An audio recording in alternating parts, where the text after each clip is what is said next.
Scott, what's the latest right now in Desert Hot Springs? Thanks for having me, Peter. The city, as of this morning, has declared a state of emergency, as most cities are in the Coachella Valley and in Southern California. This will open up state and federal funding for us as we assess the damage in Desert Hot Springs. But we still have multiple road closures, but for the most part, the city's doing okay. How bad was the damage there from Tropical Storm Hillary?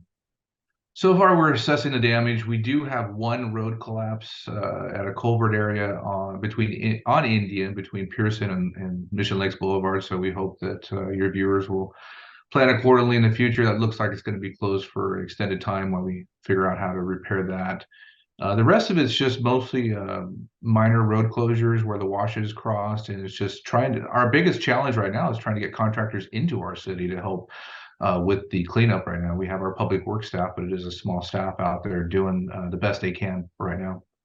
Has the closure of the 10 freeway cut off DHS? To a certain extent, yes. Palm Drive is open completely to I-10, and Indian Canyon from Pearson to I-10 is open. But once you get to I-10, which way do you go, and how do you get to where you need to get? So we're suggesting, as most agencies are right now, please stay home if you can. Don't drive right now. We're trying to get contractors into our community, operators into our community, so they can help with the heavy equipment, and that's our biggest challenge right now, is trying to find pathways for them to get in. I'm curious, Scott, do you think most residents were prepared for the severity of this storm, or were a lot of people taken by surprise? I think for the first time ever having a tropical storm come through our area, I don't know if anybody could have been completely prepared for it.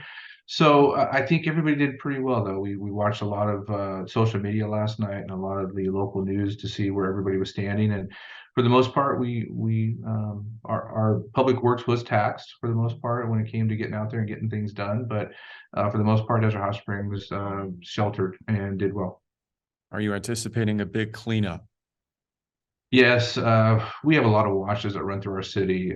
As you know, the Mission Creek wash runs diagonal through our community, so it closes a lot of our main thoroughfares during the major events. And there's still water running in some of the areas, so those roads will remain closed until the water subsides, and then we can get out and actually clean up those roadways and see the exact damage under where the water is flowing.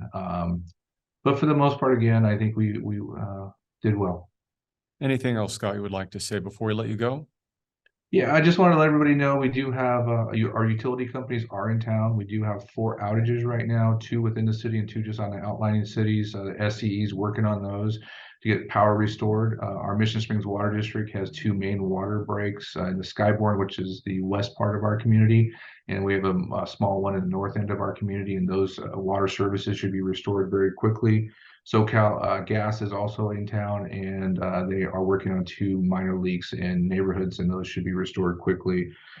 Just be very careful with the roadways out there right now, that they're just trying to clear them as quick as they can. And again, if you don't have to travel, stay home today if you can.